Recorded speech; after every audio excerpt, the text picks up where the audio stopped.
नमस्कार, खबर समय जगत में आपका स्वागत है। मैं हर्षिता जौहरी। आई नजर डालते हैं देश प्रदेश से जुड़ी तमाम खबरों पर। भोपाल स्वास्थ्य विभाग पर सवालिया निशान लगाते हुए समय जगत समूह के प्रधान संपादक अशोक त्रिपाठी जी ने कहा कि मध्य प्रदेश में जब से कोरोना का प्राप्त प्रथम चरण हुआ तो स्वास्थ्य विभाग की प्रमुख सचिव अपने पुत्र के विदेश से आने की जानकारी छुपाती हैं, जांच में आनाकानी करती हैं। उनके कारण स्वास्थ्य विभाग में सैकड़ों कर्मचारी संक्रमित हो गए। जनता जानना चाहती है कि स्वास्थ्य विभाग के प्रमुख सचिव पर क्या कार्यवाही हुई और क्या नहीं, क्या रासुका लगाई गई, क्या एफआईआर हुई और नहीं हुई तो क्यों नहीं हुई।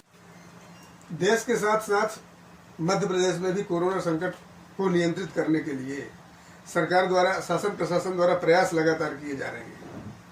सरकार के दावे अपनी जगह पे हैं और हकीकत अपनी जगह पे है। तो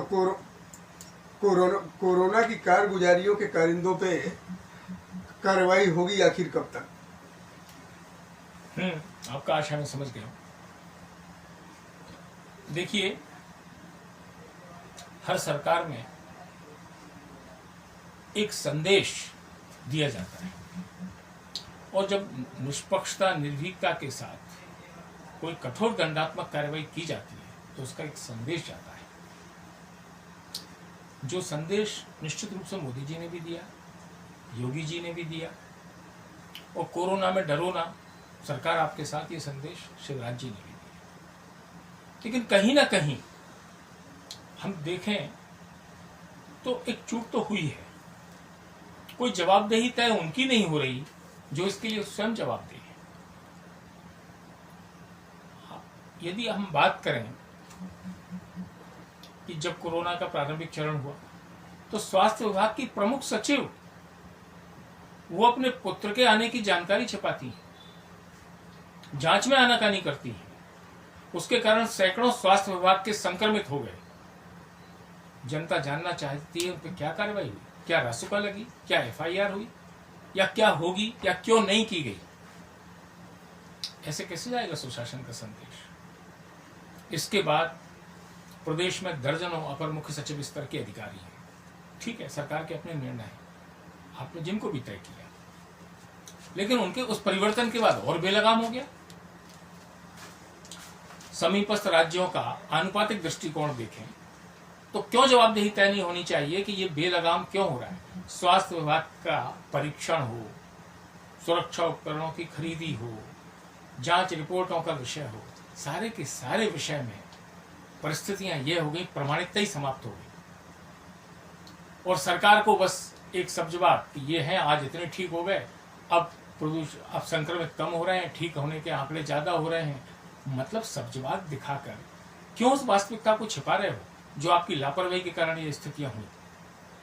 यानी पारदर्शिता का कोई विषय नहीं बचा। जन जन में चर्चा का विषय हो गया कि भारी अनियमितताएं हो रही हैं स्वास्थ्य विभाग। क्यों हो गया? यदि पारदर्शिता से सारी चीज स्पष्ट और परिलक्षित होती तो ये विषय नहीं उठते। तो सबसे बड़ी बात है, आज इंदौर का विषय लें।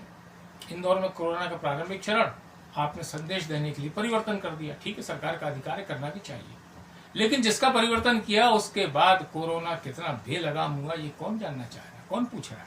सिर्फ कठोर अनुशासन के नाम पर आप दर्जनों डॉक्टरों को बर्खास्तगी के नोटिस दे दो, उन पर दुर्व्यवहार, उस पर आपका कोई एक्शन ना हो।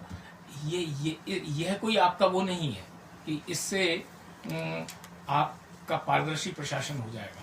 आप राजा होता है कलेक्टर भी, जिस तरह प्रदेश का मुखिया राजा है, कलेक्टर राजा है। कलेक्टर की पहली जवाबदारी होती है कि बेलगाम क्यों हुई व्यवस्था। वो राजा ये दिखा दे कि मैंने इतनों पर ये कार्रवाई कर दी, इतनों पर एक। आपने स्वयं पर क्या की, स्वयं स्वीकार करिए कि क्यों हुई ये व्यवस्था है और उस पृष्ठभूमि पर चाहिए। हम जिस अधिकारी की नियुक्ति कर रहे हैं उनकी पृष्ठभूमि क्या है, क्योंकि पहले भी बहुत सारी गफलत हो चुकी है। यूनियन कार्बाइड का कांड हमारे सामने है, इंदौर का जहरीली शराब कांड हमारे सामने है। हम इन सब का विचार करे बगैर सिर्फ व्यक्ति निष्ठा के आधार पर चयन करेंगे तो यही परिणाम आएंगे, चाहे तत्कालीन प्रमुख सचिव का हो, चाहे वर्तमान अपर मुख्य सचिव का हो, चाहे इंदौर के जिला प्रशासन का हो। ऐसा लगता है कि जनता को भी लगने लगा कि कोरोना की कारगुजारियां करने वाले कारिंदों पर कार्रवाई होगी आखिर कब तक। धन्यवाद। खबर समय जगत के लिए संवाददाता शक्ति भारती, भोपाल। देश प्रदेश से जुड़ी तमाम खबरों से रूबरू रहने के लिए देखते रहिए खबर समय जगत।